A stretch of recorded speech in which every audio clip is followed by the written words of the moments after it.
Hello everyone, welcome back to a new video. And this is the beginning of the end, because this is either the video before the last video, or there might be two more videos after this. It depends on how fast this one goes, but we actually will do some pretty cool stuff in this one. First of all, we will introduce you to, we will get introduced to a new add-on, which is the Sapling add-on, and you'll see what it's all about. And also, I will get you to know the most powerful tool in Blender, at least in my opinion, which is the geometry nodes, and you'll see what it's all about in this video. So please, if you like this video, leave a like on this video, subscribe if you're not subscribed, and if you want to see more such content, because yes, I'll post way more stuff, and I do think you'll be interested in that, especially if you're a Blender beginner. And also, leave a comment, tell me what you think about the series and what else would you like to see in the series, or what would you like to see changed. So without further ado, let's get into the video. Alright, so basically this is what we have, right? I hid everything besides the wagons and the ground because we will actually need this. Now, let me introduce you to a new add-on, which is called actually, go to Edit, get to Preferences, Add-ons, and we will search for, Sapling. I already searched because I forgot the name of it, I always do. It's called Sapling Tree Generator. Now, what you will do is probably think it will have to show up here in the right tab where all the add-ons usually go. Well, wrong. That's not where it goes, because that's not the kind of add-on it is. Actually, where it actually goes, it's when you try to add an object now, right? You have to go to Curve and go to the bottom of the selection here, and you will have the Sapling Tree Generator. Now, if you press on it, we have a tree, which is pretty cool. It's pretty basic, but I have to teach you two things before we actually start working with it. First thing first, if you press on the tree, so you have this menu here that comes from the add-on, and we can play around with the values to get the shape of the tree we actually want. But if you press on the tree, that menu disappears. Now, you can get it back only once. So if you do anything more with the tree after this, you can never get the menu back. But if you don't and just click on the tree once, press F9, and you will get your menu back. Now, if you somehow press on the tree and move it and press F9, forget about it. You cannot get a menu back ever again. And actually, you cannot change it. You cannot go to modifiers in any other place. You have to delete your tree and go back and get another tree. Now, let's say you change, values and stuff, and you don't like them. Don't ever undo. If you undo at any point while you're, let's say you spend like half an hour to get your perfect tree, all your hard work will be gone. So please don't do that. All right. So with all these warnings out of the way, let's actually get to create our tree.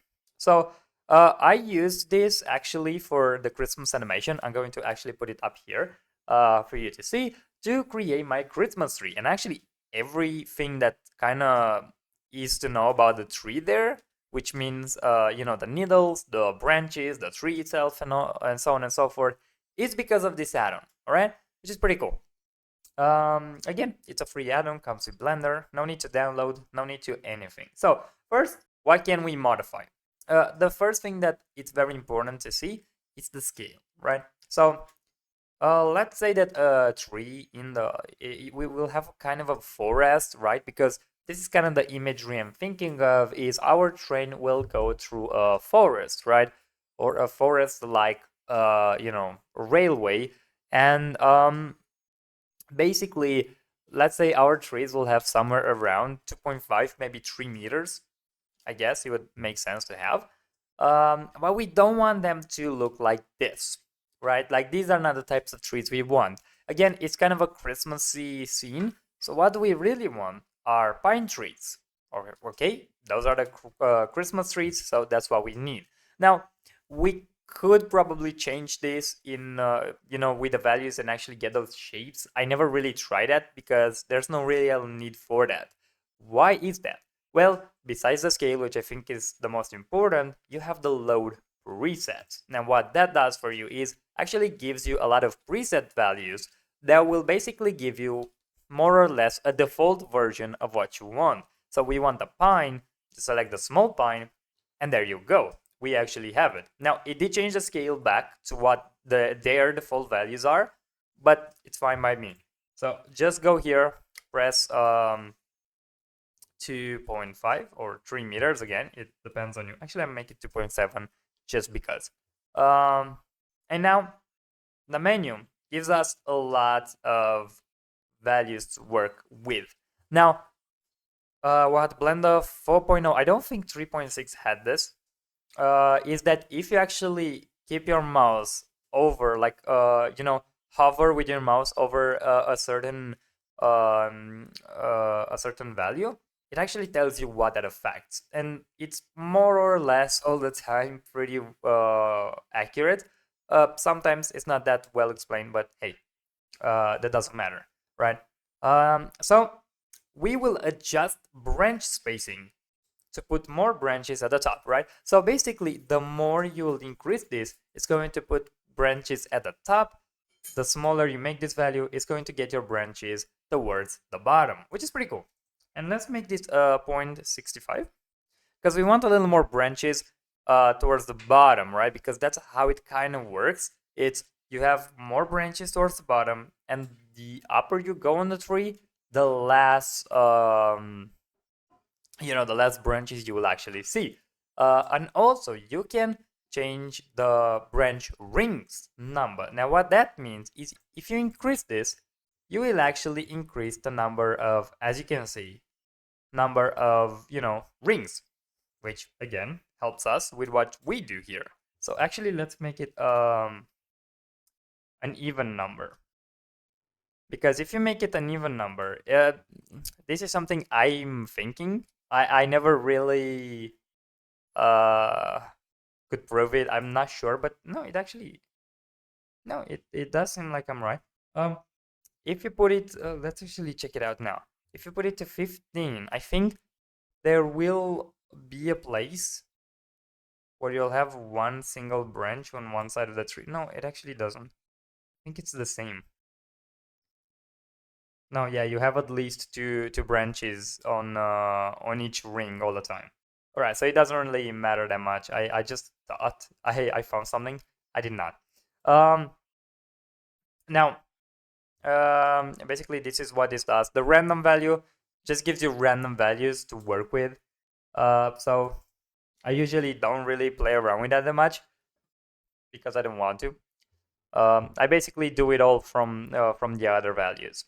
Just because the random value, it's more if you just want something and don't want to really work with it, which it's actually pretty fine. I just want you to understand the add-on on this one. Now, what these values do, right? Well, basically what they do is actually allow you to, well, modify the branches and actually the whole shape of our tree. So what this does, right? As you can see, the less you actually make this value, our branches at the bottom will become smaller. And it actually doesn't make sense because they should be the biggest. So let's make this a 0.9 back to what it was. It was pretty good. But this one, in my opinion, should be less because it should be actually make this 1, because this should be the biggest, and it should just get progressively smaller as we go towards the top of our tree, right? That's how a pine tree works, kind of all the time, I hope. If not, I was misled all my life. And that would be sad, wouldn't it? All right, so we would have this. Now, again, you can choose whatever values fit your scene or you prefer.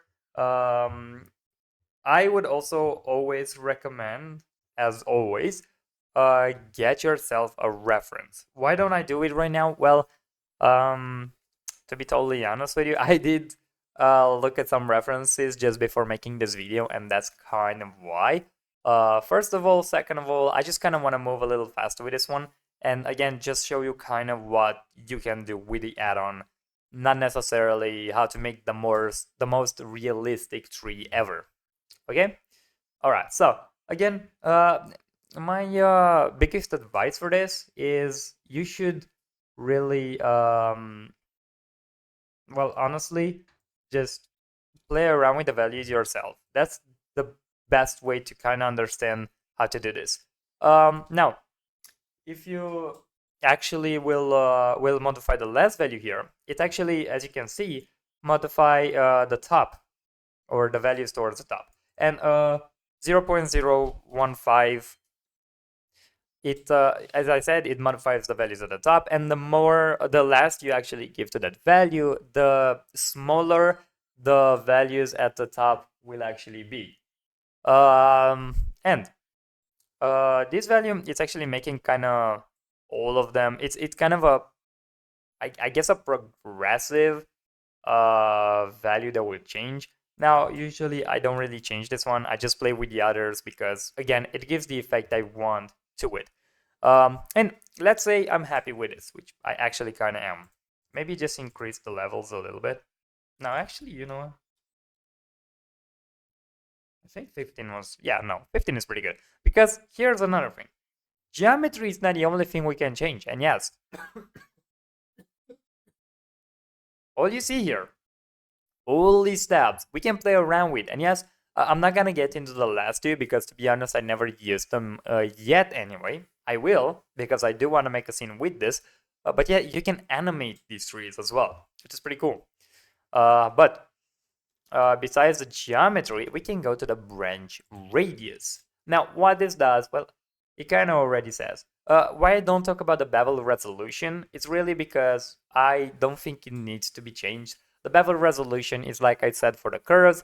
It's, well, basically, it's subdivision surface in a way. It just says how smooth the body should look and how smooth the body should be. I don't think we should really ever get into it. Just leave it to, and it's pretty cool. Just if you want to make it less, maybe, or if you want to make the most realistic tree and it's kind of the main object in your scene, I could get it. But other than that, I don't know.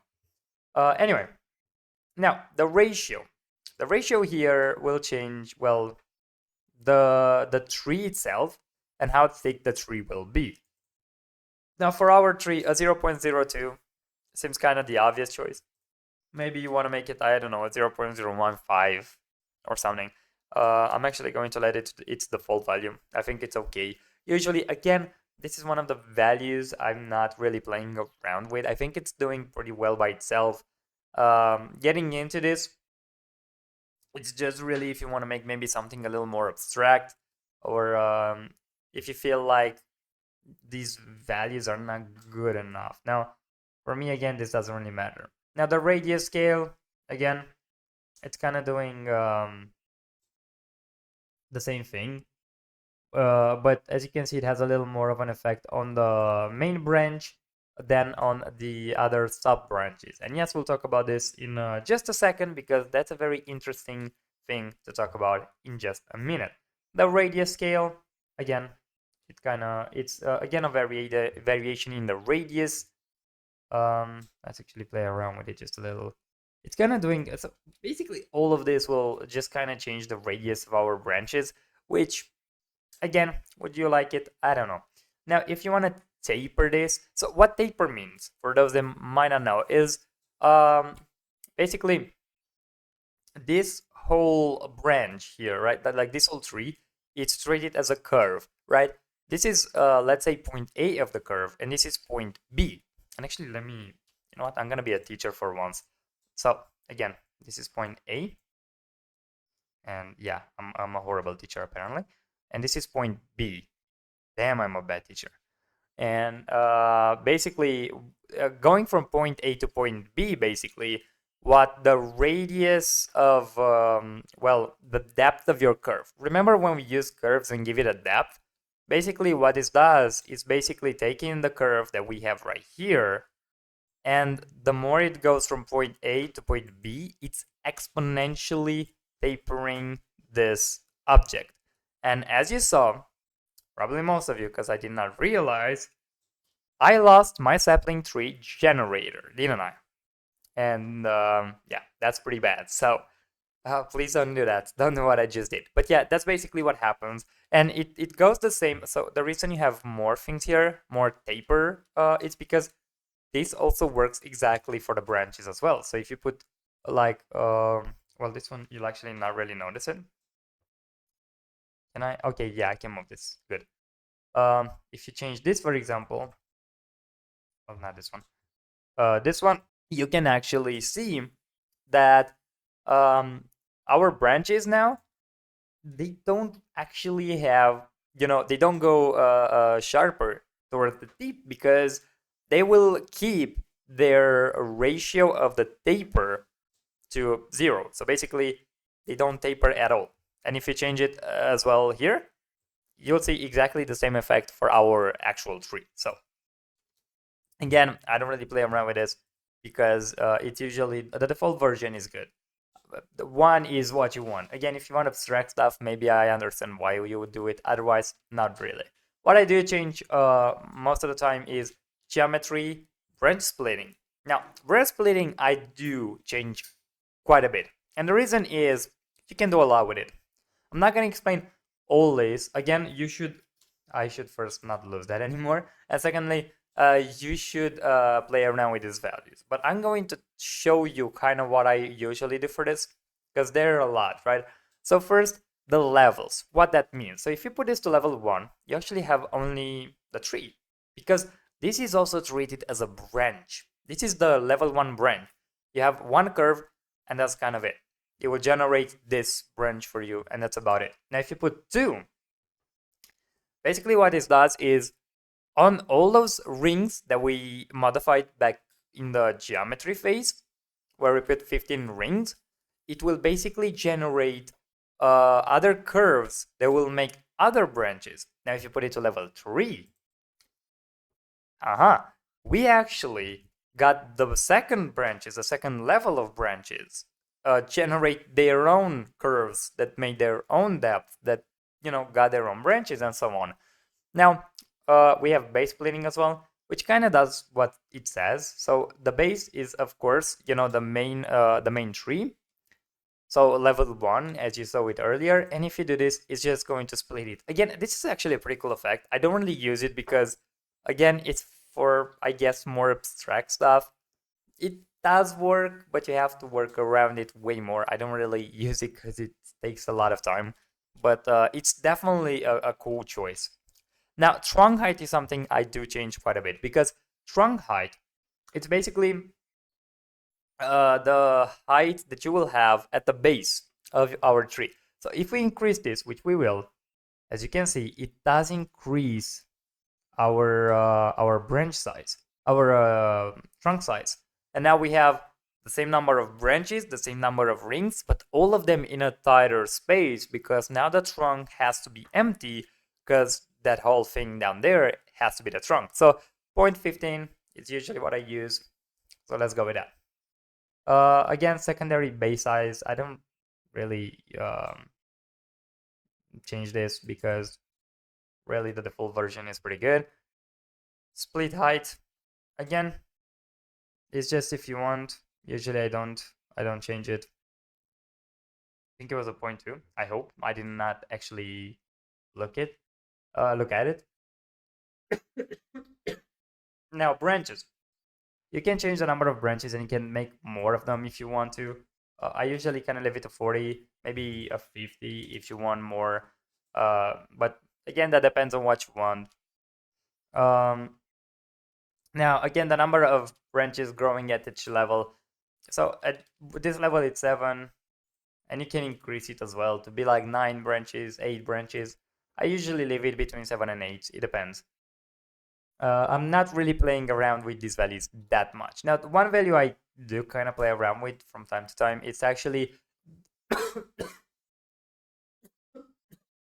the angle at which the branches actually do appear. Because if you change this minus 90 and actually get it towards a more close to 0, you can see that you're actually going to flatten your branches, which may be an effect we want. I usually put it to minus 75, but again, it depends on you a lot. And usually all the other stuff I don't touch. Usually I just leave it like this. Again, the default version looks perfect. I don't think we should worry about it. Now, branch growth. Again, it really depends on you. I never go to it. It's doing basically what it says. It's going to affect how your branches work. And you can do the curvature, you can do basically the angles and stuff. But the variation may be actually something you will want. But again, is it worth it? I don't know. I usually do put a small variation, maybe a 0.25, to be something that you actually kind of notice, but you know, it's not in your eye.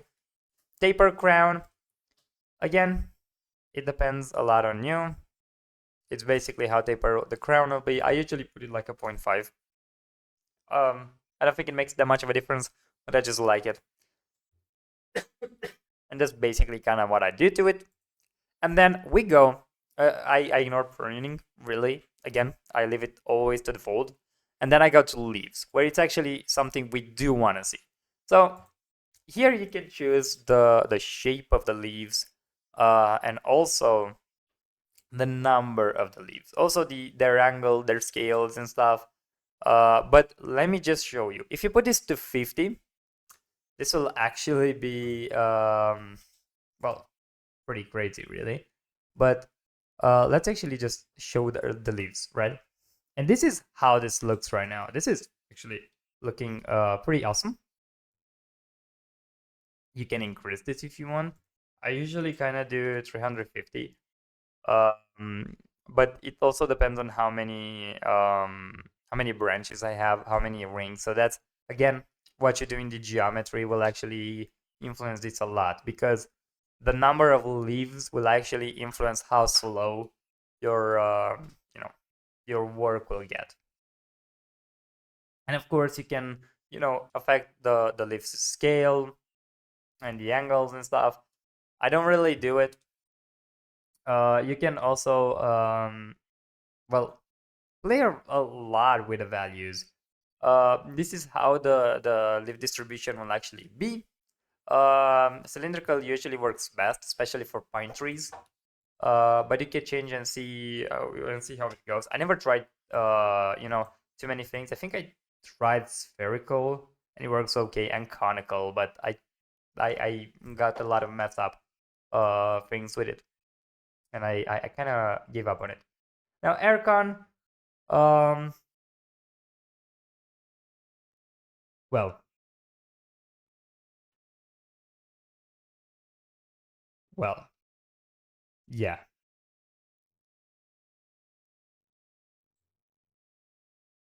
I don't know why aircon is the one chosen. It's almost saying that the leaf object is aircon, which makes no sense. But no, this is not the fact. Like, this is not like the aircon is used for that. I don't know why it said that, really. Um, but this again usually doesn't change. I actually didn't notice it up until now.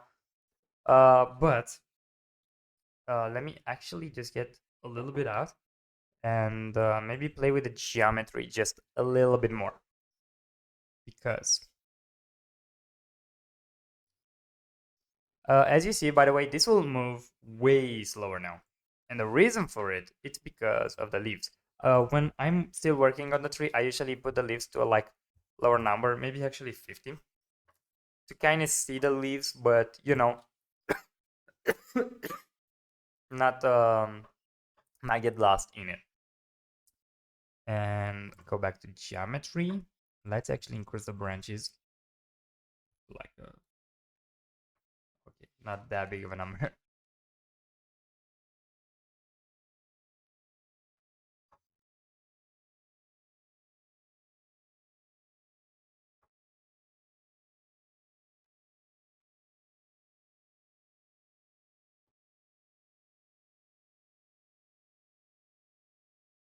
And yeah, here it's a lot, you know, like what you want, how much do you want your tree to be. And actually, let me put this to 100.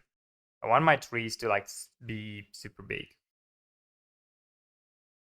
And yeah, this will be crazy, but you know what? Let me try it. And let's get the leaves. Let's get it to 350. Let's see what we get. And yeah, this looks awesome.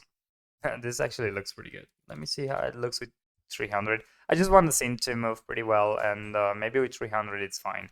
It's a little better. So yeah, that's basically it. Again, if you want to play with it more, you can do it with no problem.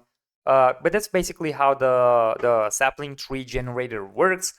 And of course, in case you're wondering, these are separate objects. Actually, if you go and press period, you will see it.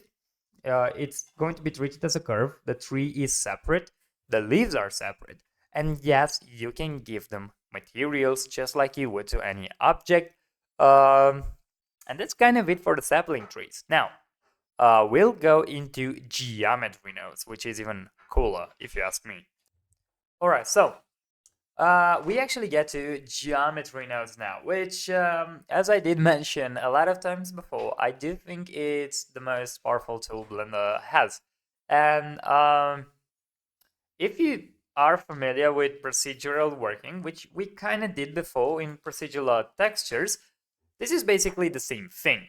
And the reason I started with a sapling tree generator, it's because that is, well, kind of what you can do also with geometry nodes. I'm going to try to pull some examples up here to kind of what you can do with this.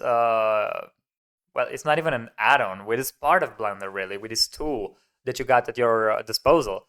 And yes, if you know Unreal Engine 5, you might have heard of their procedural work with their last engine update.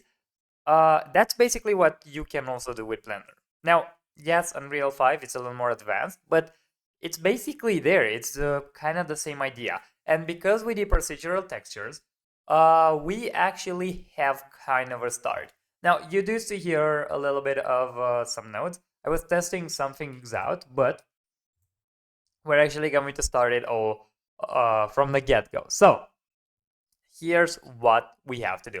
We will hide the wagons. We don't need that. And we actually we don't work in the layout anymore. We actually have to move from the layout to the geometry nodes tab.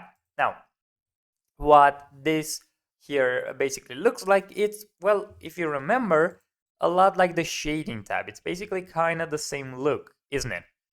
Well, it is, and actually kind of works more or less in the same way. However, this is not doing the same thing. This is way more different, like very different, and you'll see exactly what I'm talking about. So, first things first,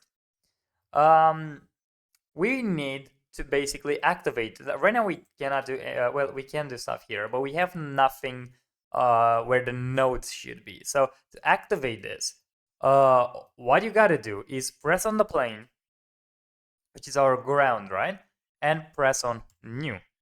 And nothing really seems to happen instead of, except, sorry, these two nodes actually showing up, which is the input and the output.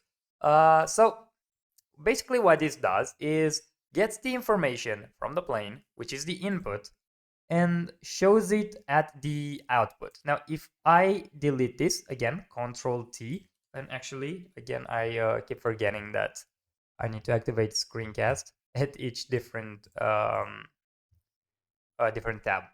So you won't see this anymore, and it's not gone. All right, so if you actually press tab, you will see the geometry behind there because the plane is still there.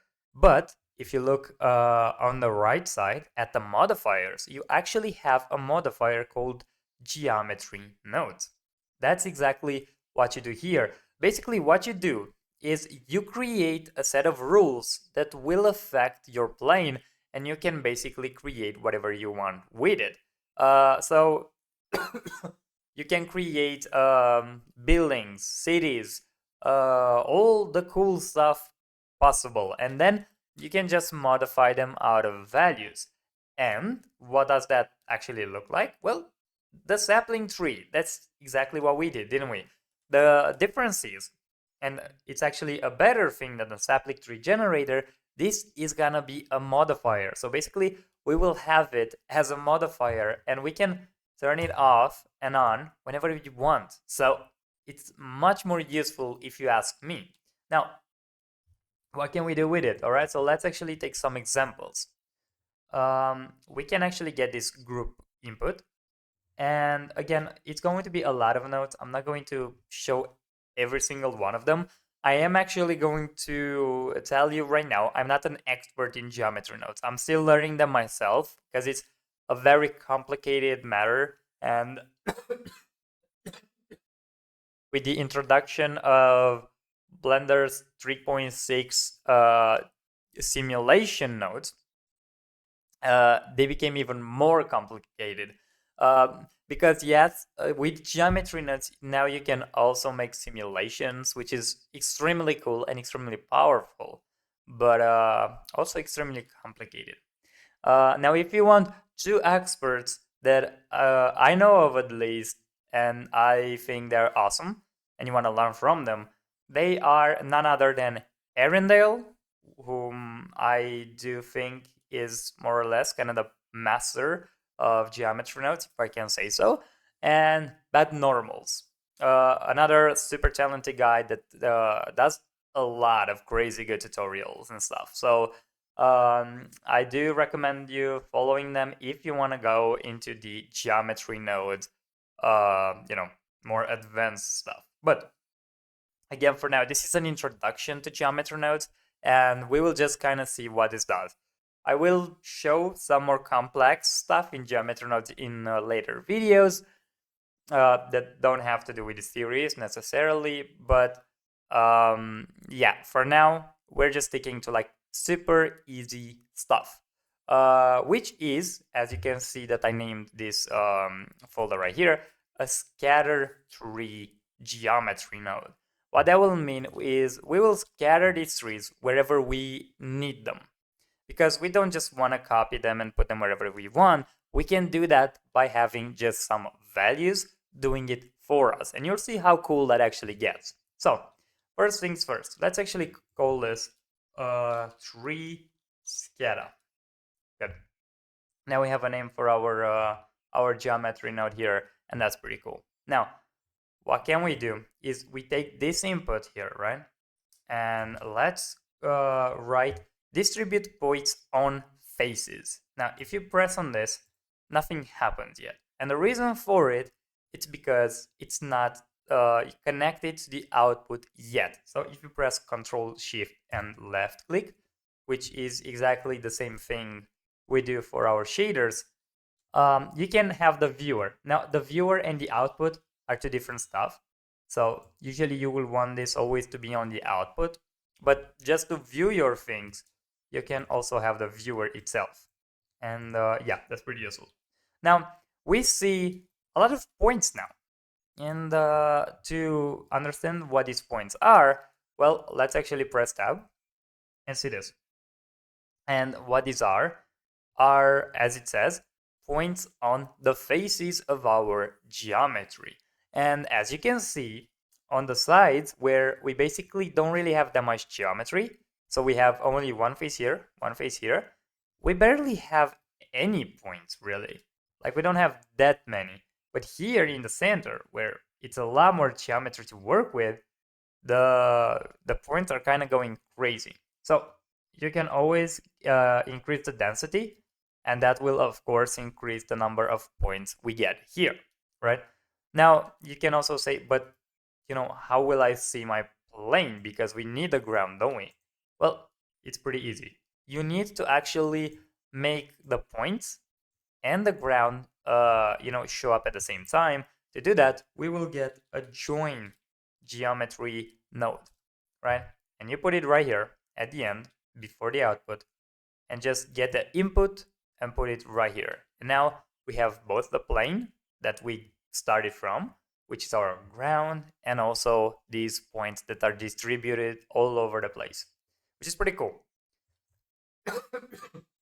And now we can do even more cool stuff with it. So what we can do is actually change this from random to actually Poisson disk. Now this is a pretty fancy thing, more or less. I guess it comes from a French guy called Poisson, because otherwise it wouldn't make sense. Or someone just said, hey, I'm going to Poisson name this. I don't know.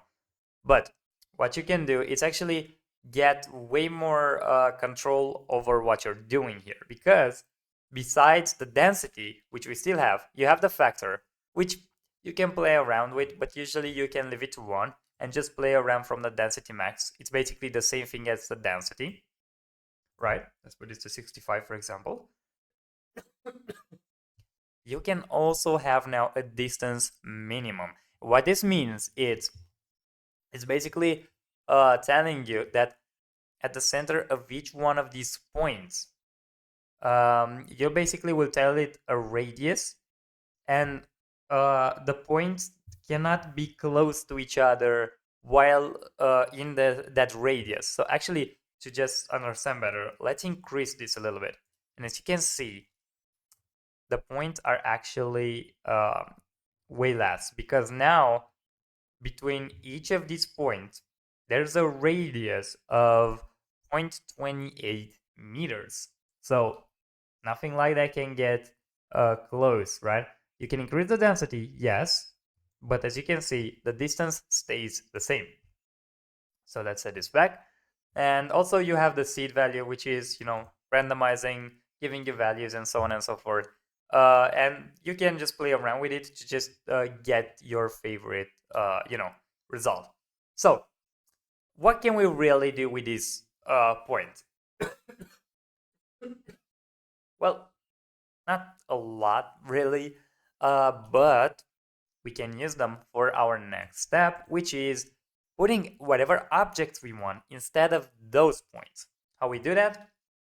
Well, by doing a little thing called instancing. Now, you can always use the search button, which is what I recommend. It's easier to get to where you need, but you can also go to instances if you want to get instance on point, to geometry if you want to, well, actually, I would have to explain exactly what each of those does, which again, it's a lot, and you can read it right there for each of the nodes. But basically, you can just go around and check what each of these has. Again, simulation, it's what I was talking about. I'm not gonna get into this because again, it's very complex. To be honest, I personally struggle to get it. So yeah, I'm not getting into that. So for distributing points on faces, again, I recommend just search for it. If not, I'll be honest, I don't really know where it is. I think it's let me see. Okay, point. It actually makes sense. So you can also distribute points in volume or on faces. We need faces, so that's what we use.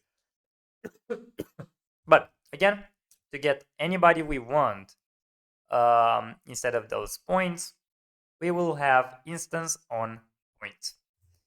And we'll put this right here. And nothing really happened, did it? Instead of our points actually disappearing. And I mean, why is that? Well, because what we did is we put the points in the point section in the instance node, but as an instance, we have nothing yet. Now, we can actually get from geometry, no, from mesh, from primitives, we can get, well, let's say a cube, right? It's our favorite friend, so why not? Let's make it 0.2 by 2 on all of it and put this mesh into the instances. And look at this. Now we have our cubes everywhere, right? Which is actually quite of a cool effect if I look at it. And this instance thing give us a lot of options now. We can play around with its scale, we can play around with its rotation and stuff. So a lot of good stuff that we can actually do with this. And again, we control all of them, which is much better than just, copying the same body and moving them manually and stuff. So now comes the question, what can we really do with this? Because again, by the way, if you have the distance minimum, don't forget, it doesn't take in consideration the scale. So basically, if you're going to just scale them like this, they will intersect each other, right? It takes in consideration the center of the points, and it makes a radius around those points from this node here. It doesn't care that you have a cube that you just made, I don't know, 100 meters, right? So just remember that, okay? Good. So having this, what we can do is instead of this cube, we can get our tree to get there, right? So actually, let's do this, right? Let's go get our tree here. And to get something in the actual geometry node, actually, we have to select this and pin it. Because when you pin it, no matter on what else you press, this will not disappear, will stick here. If it's not pressed, it will move to whatever body you selected next. So pin it to have it here and get the tree and drag it all the way here. And then we have an object info that basically will have the information from our tree here. And we can get this geometry into the instance. And yeah, I mean, we have a lot of trees. Now we can also make this a 0.5 maybe, more. And yeah, we have way more trees now. We have almost a forest. How about that? Well, something is wrong though, isn't it? We do not have the leaves. And how can we really get it? Well, that's why I actually created this folder there, the tree scatter, because what we can do is actually take this and the leaves that is basically parented to the tree. By the way, to select something and what's parented to it, just press on the tree object, for example, and right click and select hierarchy, right? And having this selected, just move it to whatever new folder you create just for it. You need only this to be in that folder, by the way. And now we can just take the folder and drag that in here. What this will bring, instead of an object info, it brings a collection info. What does that mean? Is basically it knows there are more bodies in the folder, and you will get the information from all those bodies. And now what we do is actually instance this. And look at that. We actually have all our trees with all our leaves, and it actually looks great. So basically half of our work here is done. But we don't want the trees to all, I mean, it looks good, but there are a few problems with it. First, they're all the same, like the same rotation, the same scale, and it just doesn't look good. And if we try to play with the scale here, it will do for all of them. We don't want that, do we? So what can we do? Well, lucky for us, there is a node that we have, which is called random. A random value. Now the random value is pretty cool because what we can do with it is actually get this value, put it into the scale, and how about that? We have different trees with different scales now, don't we? Which is pretty cool, but there's again a problem. The biggest problem really is the fact that we have such small trees, which makes no sense, and like super big trees also. Again, that doesn't really make sense. So what can we really do? Now, of course, you can control it from here, which is a minimum of the random and a maximum. And it basically tells it, so between, you can choose a value between 0.69 in this case and 1. And you can give that value to our trees here, which already kind of does the work. It kind of does the work. But we want more control over it. And how can we do that? We will need a color ramp really for this, but we don't have a color ramp in geometry nodes. So what we do have is a map range. And if you remember, I did talk about the map range in the shader nodes. And I did say it's basically a color ramp with numbers, right? So this will basically kind of give us the same thing. It takes the value from the random value and now bring it here. And here again, you can play with a minimum and a maximum, but you do have way more control over it, which is, in my opinion, much better, and it helps us way more. Actually, let me set this back to 0, and you should play only with this one here, right? And get it to like in my opinion 0.65 would do. And now we have random scale, sorry. Now we need a random rotation though, and you can get the random value and duplicate it, right? And set it right here. And well, it does do the job, but there's a problem. It rotates it over all the axes, which we definitely don't want. So what can we do about it? Well, we can actually get I think it was called Euler to rotation. I always forget it's called. No, it's not that. It's align. Okay, align Euler to vector. I always forget that.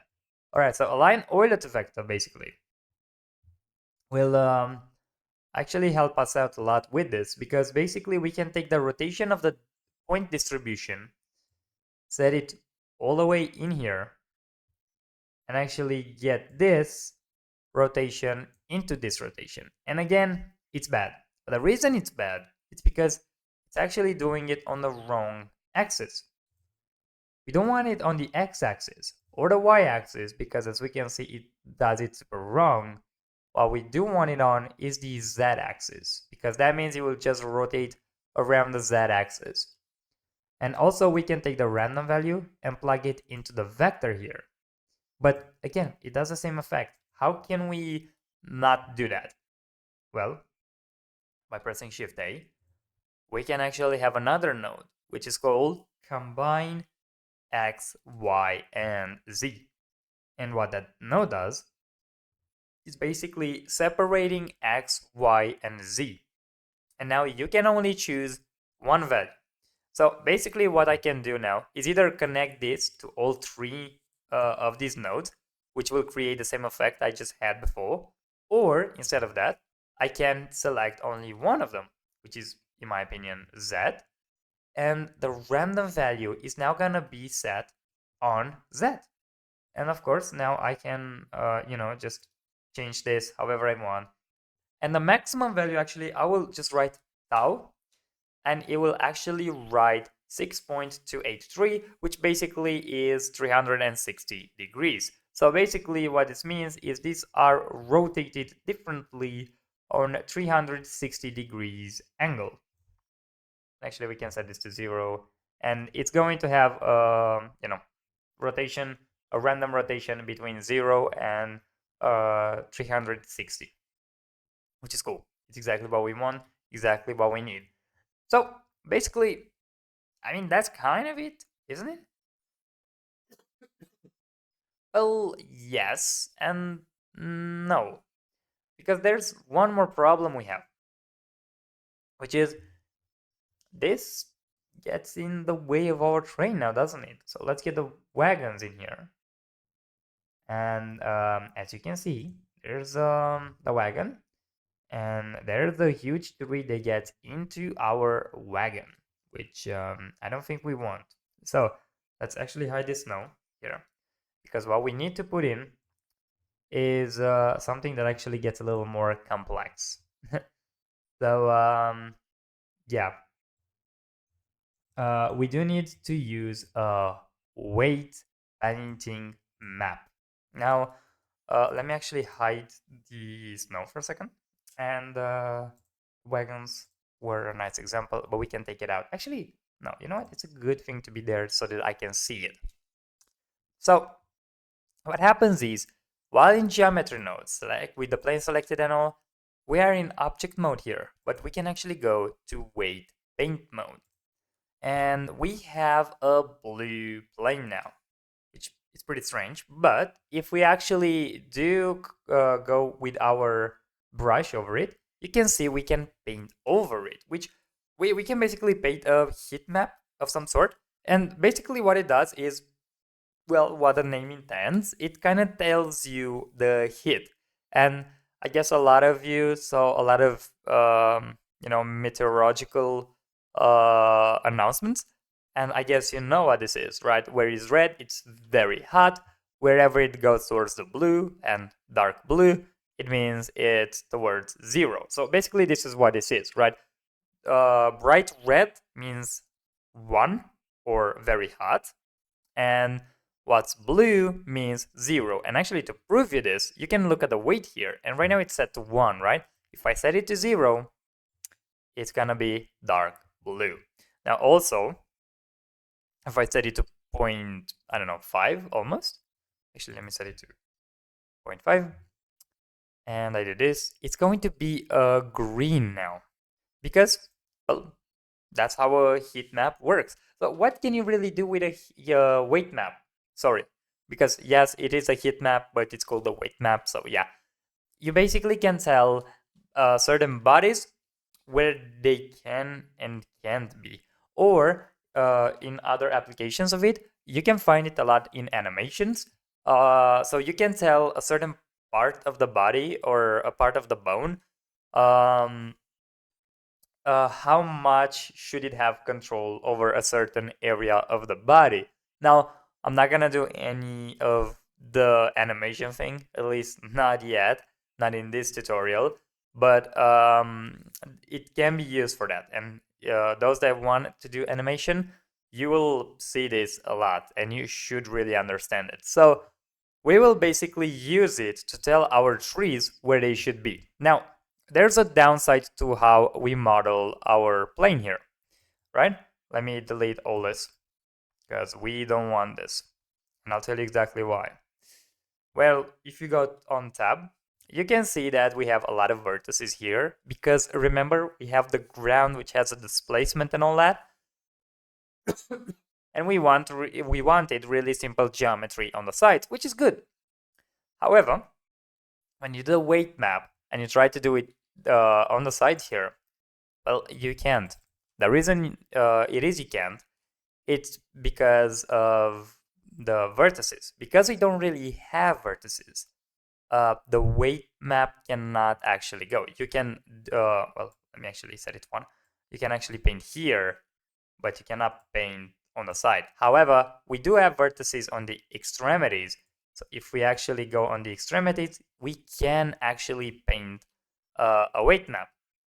And I did some testing, and this is way more than enough for what we need.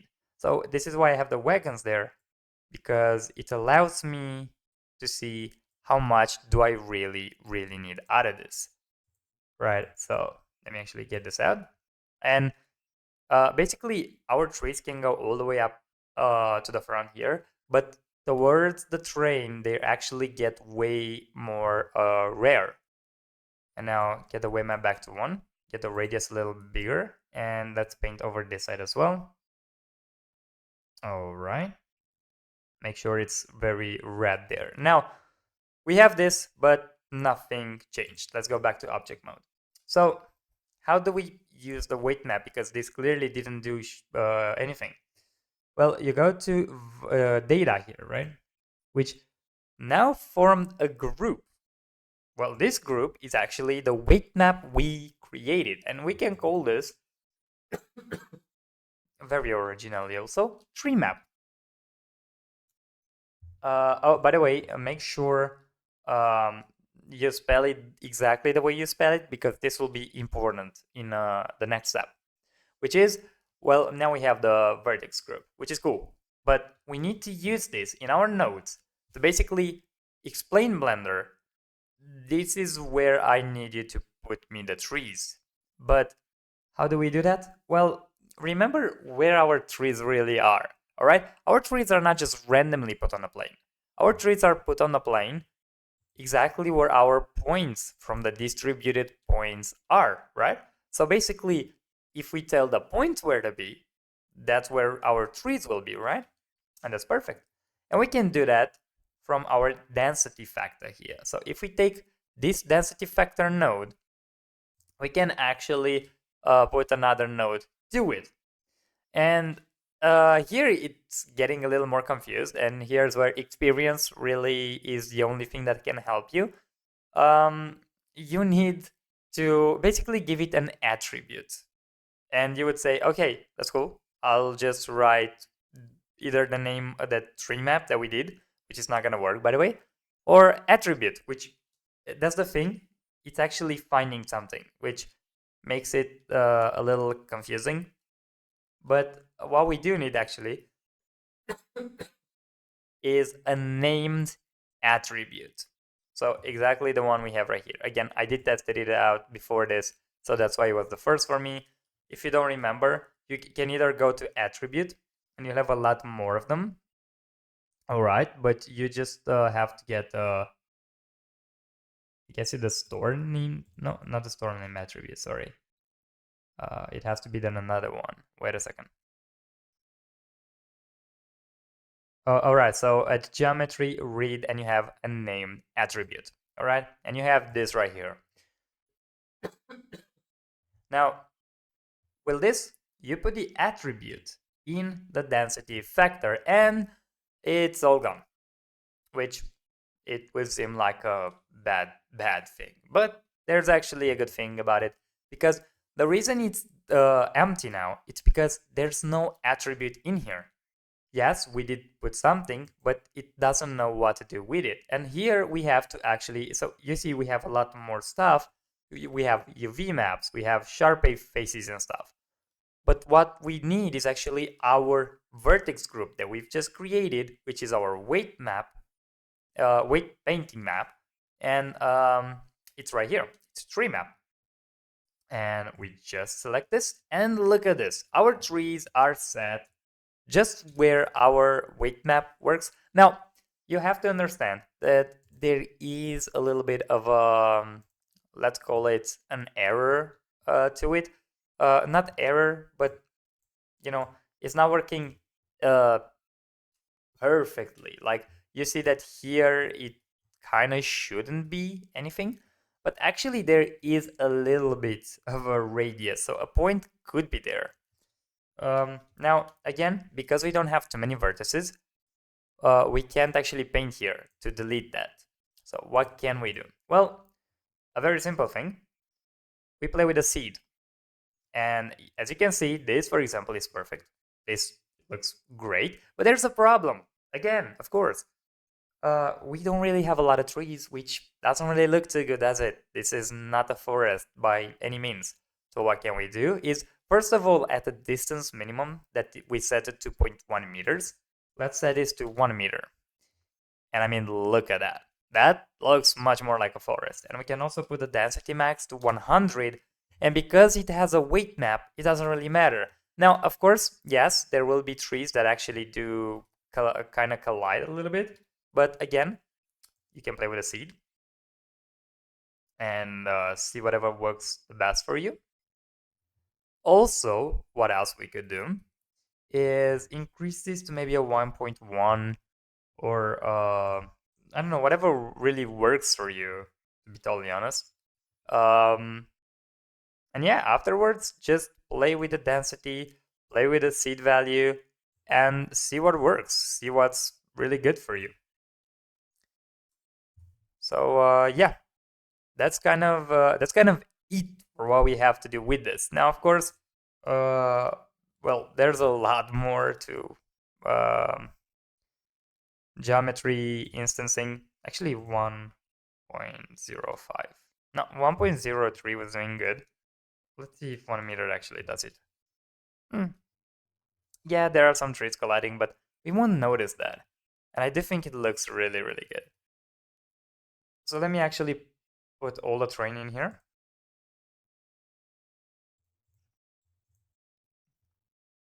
Um, let's not forget we do still have some duplicates in there, so I don't want those. And yeah, this is how this looks now. But you will notice that there's one more one more thing to it. Actually, we don't have any. Let me go to materials just for a second. And we do not really have any. Oh, also the snow. The snow has to show. There's no material over our trees because we gave no material to our trees yet. Now, well, I'll probably change this. It depends. But what I used to do is go to Blender Kit, of course, and I don't think Polygon actually. At least the last time I checked, Polygon did not have a bark texture that I could use anyway. So go to materials here.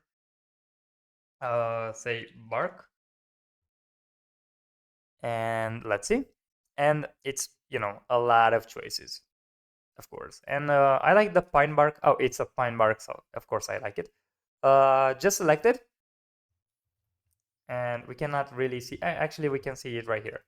We can see kind of what it does. Now, it's not doing a perfect job, and there's a reason for it, because that is not unwrapped yet. So let's unwrap it.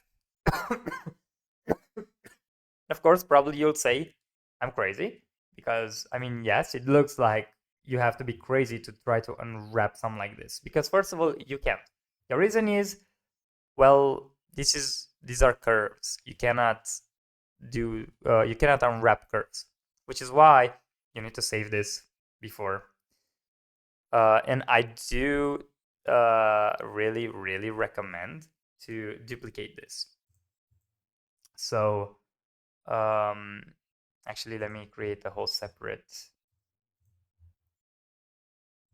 collection, which is 3 duplicate, which we will never render or see, but it's basically going to have a duplicate over these two, because the reason we actually need them,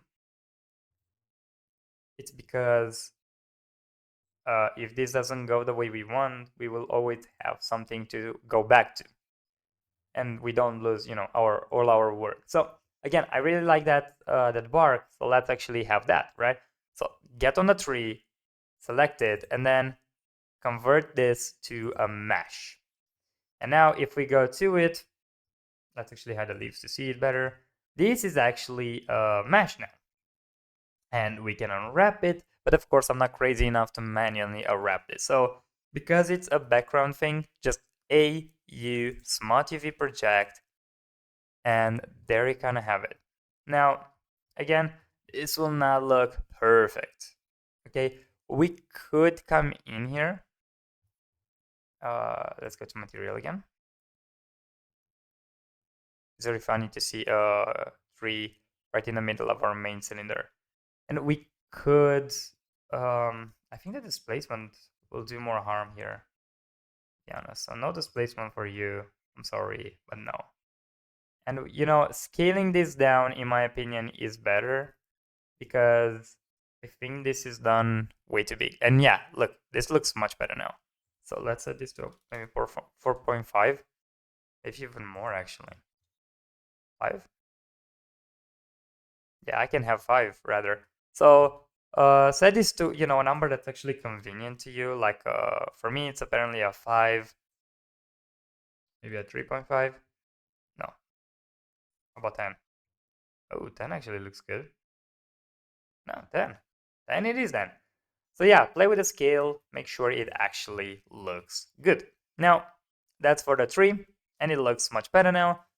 But what about the leaves? Because we still don't have a material for that. As you can see, by the way, all the trees do have actual, materials now, which is again why it's so good to use geometry nodes. You can just play around with one object and everything else works good. And we can just actually create one material, call it leaves. And honestly, I'm never bothering with needles like this, because I mean, it's pretty easy to get them right. You just make it like a dark green, something like that, in my opinion, and it already looks awesome. And well, there is one thing I actually can do to it. So let's have a gradient texture, and you'll see exactly why. Control T to this. It might actually not work in my favor. Let me see. We need a color ramp.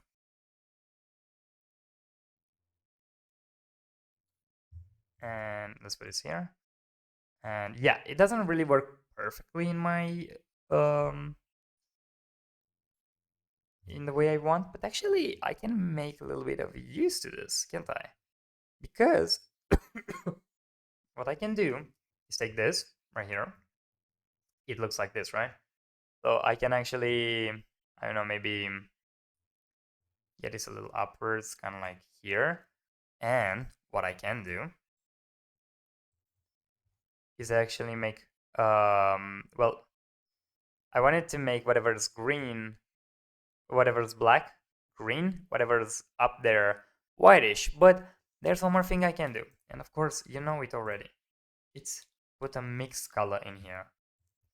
And because we put a mixed color, what does go good with our gradient? A noise texture. All the time. Absolutely all the time. And the reason I'm doing this, the reason I'm putting this noise texture here, right? It's because with it, we actually will have values around the tree to basically change a little bit of our, well, perception really of it. Let me actually put the color ramp also in it. Let me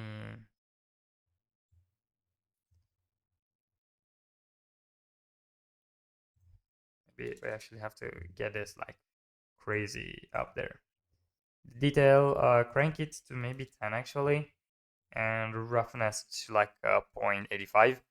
And the best way to actually see this in work is to actually see what it gives us, right? So with this all done, put another color ramp, like right about here. And well, really from here on out, you can just play with it. So let's have it something around there. If you don't want it, you can change it from here. It really depends on you. And this color down here will be the dark green that we want. Of course, you can change the value a little bit if you feel like it. Well, sorry, kind of like this maybe. While the upwards one can actually be a whitish color. Now it doesn't have to be fully white because it wouldn't totally make sense. But maybe something like this would work, like a very light green, or you know what, maybe even a white. White could work actually. But yeah, this is kind of it. It looks way more interesting. It looks way, way better. And we have materials. We have our trees. We have everything. And we also now have a little bit of a knowledge. And let me actually hide not the scatter. Actually, no, yeah, we can hide all this and not render it, by the way, because we need only the ground map here. Of course, we need to change now the angle of how this will look. But for now, at least, I would say this actually looks pretty awesome.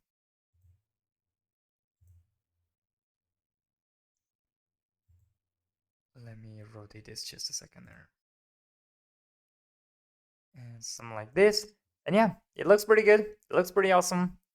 So yeah, that's kind of about it. So let's get to the outro. And there's one more thing before we actually end this video. So I did not realize when I did this. So my tree, the main tree that you see right here in the left, was basically in the middle of our scene. And if we don't render that tree, none of the trees can actually be seen, right? So what we do need to do is actually get that tree out of our way. But when you actually, well, let me show you this.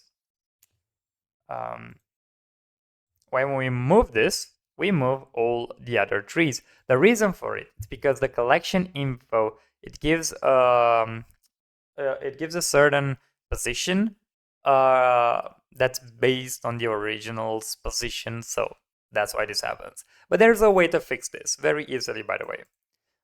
Between the collection info and the instancing, right, we need to basically change the position of the trees.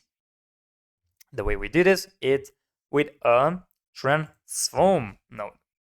It's just a transform geometry. You put it right in between these, and it will give us the chance to get the scale, rotation, which we already modified, and the translation, which is what we need. And you can modify the X, which is what we need, and set it to wherever you need. And now when we look at it, it actually even looks better. And now we can have the trees wherever we actually need them to be. So that's kind of it. Now we can actually go to the outro.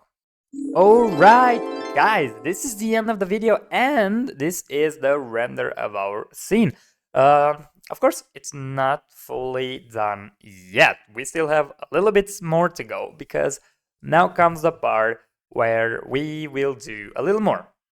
I do use actually a little bit of a teaser here, because we do use the depth of field of the camera, which we'll talk about in the next video. But yeah, this is almost complete. We do have everything we need. The pieces are set, and all we need to do is learn about the lights and the compositing, and then we can just render everything out. Now, of course, we will animate this, so it will look a little different, but it's not gonna be very hard to do animation, and it's not gonna take too long.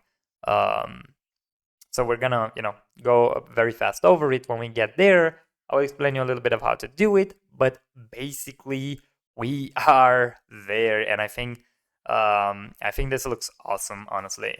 So yeah, I'm really proud of this. So thank you guys so much for sticking around till the end of this video. I hope you are pleased with the result. I think it actually looks super nice. And yeah, hope to see you in the next video. So don't forget, if you're not subscribed and you got all the way up till the end of the video, I mean, come on, you're here. Just subscribe already, please. Come on. What are you doing? And other than that, just thank you one more time and have a great week. Bye, guys.